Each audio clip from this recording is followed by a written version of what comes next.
Altura agora para a rubrica A Última Fronteira. Viajamos até ao espaço com o coordenador da Sociedade Planetária, Miguel Gonçalves. Bom dia. Começamos esta rubrica com morte e vida no universo. Curiosamente é uma das notícias da semana, se calhar mais do que além de uma notícia científica, é também um bocadinho filosófica.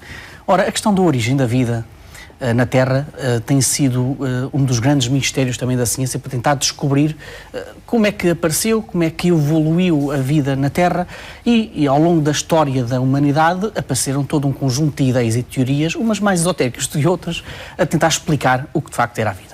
Ora, na antiga China, por exemplo, acreditava-se que a vida aparecia espontaneamente a partir do suor.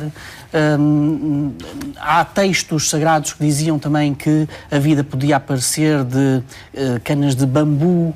Portanto, esta ideia da geração espontânea da vida acompanhou a história da humanidade durante muitos séculos. E teve defensores muito conhecidos. São Tomás de Aquino, Santo Agostinho, o próprio Isaac Newton, foram alguns dos defensores da espontaneidade da vida. Ela está aqui, pode aparecer a qualquer momento. Ora, até que apareceu um senhor chamado Louis Pasteur, que disse que apontou provas científicas que diziam que isto o aparecimento espontâneo da vida, se calhar, não é tão fácil como isso. E no século XX retomou-se uma ideia vem do século anterior, do século XIX, que apontava a teoria da panspermia, que dizia que, se calhar, há pequeníssimos organismos que apanham boleias dos asteroides e dos cometas e saltam de planeta para planeta. E, portanto, a origem da vida tem uma origem um bocadinho mais extraterrestre. A ciência moderna diz que, se calhar, essa ideia extraterrestre para a origem da vida é capaz de ter o seu mérito, mas não dessa maneira. Se calhar foram os cometas e os asteroides, na fase inicial de grandes bombardeamentos no sistema solar, em que nós tínhamos os planetas a serem constantemente bombardeados por esse tipo de corpos celestes, que tinham no seu interior os compostos orgânicos mais simples, que depois, de alguma maneira, sintetizavam-se para criar as estruturas mais pequenas que dão origem à vida. Curiosamente, este vídeo que nós estamos a ver, se calhar quem viu o Cosmos conhece muitíssimo bem este vídeo que nos conta em 40 segundos como é que se pensa que a vida evoluiu na Terra. Ora, a grande notícia da semana é um estudo feito e apresentado que nos conta uma outra maneira, se calhar, de como apareceu, como foi sintetizado estes pequenos blocos, os primeiros, os mais básicos blocos da vida. De acordo com esta teoria, os impactos dos asteroides e dos cometas, que nós também associamos à morte. Nós sabemos que há todo um conjunto de espécies na Terra, ao longo da história da Terra, que foram extintas devido precisamente a estes choques, a estes embates de asteroides e cometas. Se calhar estes impactos foram fundamentais para a síntese, para a criação das moléculas da vida. Como?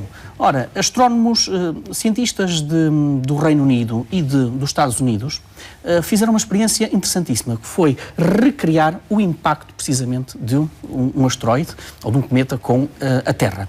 E o que é que descobriram? Descobriram o seguinte, é que quando se recria esse fenómeno, as ondas de choque desse impacto fragmentam ainda mais os elementos químicos que estão presentes nos cometas. E depois o aquecimento derivado desse impacto é fundamental para a reconstrução, para a síntese dos aminoácidos, as estruturas mais básicas das proteínas. Ora, isto é uma ideia, é uma teoria, é um resultado absolutamente extraordinário, obviamente que ainda vai ser debatido pela ciência, porque permite-nos abrir a janela do aparecimento da vida para outro tipo de corpos, para outras zonas do próprio sistema solar. Porque, ao contrário do que dizia a ciência até agora, em que é preciso também haver condições ambientais propícias para esta síntese das primeiras moléculas da vida, foi o que aconteceu com a Terra primitiva. Felizmente nós vivemos num planeta que tem essas condições ambientais, teve no passado e tem agora. O que nos diz esta nova teoria é que o fundamental é o impacto, é a maneira, a velocidade com que estes asteroides embatem nas superfícies dos planetas. E, portanto, abre-nos outras portas. Diz-nos, por exemplo, que se encontrarmos este tipo de registros de impactos, por exemplo, em Europa, uma das luas, nós temos um sistema solar, ou Encélados, que são luas que nós pensamos que podem ter condições para haver qualquer tipo de vida, nem que seja mais pequenina lá, então os impactos, precisamente dos asteroides, foram a peça fundamental para perceber, para termos uma origem da vida. Uma pequena nota para dizer que esta notícia também enche-nos de orgulho por uma outra razão. é que uma das pessoas que foi falada em todo o mundo, que deu a voz por esta investigação, que faz parte da equipa, chama-se Zita Martins. E é portuguesa, é esta investigadora que nós estamos a ver aqui, que já foi imensamente galardoada, já trabalhou com a NASA e até no ano passado, ou melhor, este ano, a própria BBC galardoou como uma das grandes mulheres cientistas a trabalhar no Reino Unido. Portanto, é uma investigação científica que também tem um bocadinho de português. É bom sublinhar os portugueses que se destacam. A próxima novidade, uma equipa internacional de astrónomos que conseguiu detectar e fotografar pela primeira vez um grande jato de partículas altamente energéticas a emanar a partir de uma estrela moribunda, de chamas de último suspiro estelar. E que nos diz muito por uma razão muito simples, porque esta estrela que reside a cerca de 23 mil anos-luz de distância de nós, é uma estrela muito parecida com o Sol, ou seja, nós, nas fases finais da vida do nosso Sol, nós vamos ter algo muito parecido com esta estrela. E isto, no fundo, mostra-nos o efeito de um jato de partículas extremamente energéticas que foram expelidas a uma velocidade muito próxima da velocidade da luz e que está associado e que tem como, digamos, motor para essa expulsão destas partículas energéticas campos magnéticos extremamente fortes, extremamente intensos. Nós sabemos que uma estrela como o Sol vai ter mais aproximadamente 4,5, 4 mil milhões de anos nesta calma, tranquila que nós sentimos hoje em dia e que nós podemos ver quando olhamos para o Sol. Mas depois, à medida que vai sintetizando elementos químicos mais pesados, ele vai ter que crescer. E vai crescer e vai ocupar até a órbita próxima de Saturno. Sim, vai nos engolir, essa é a má notícia. E depois vai decrescer, vai ficando cada vez mais pequenino até se tornar uma anã.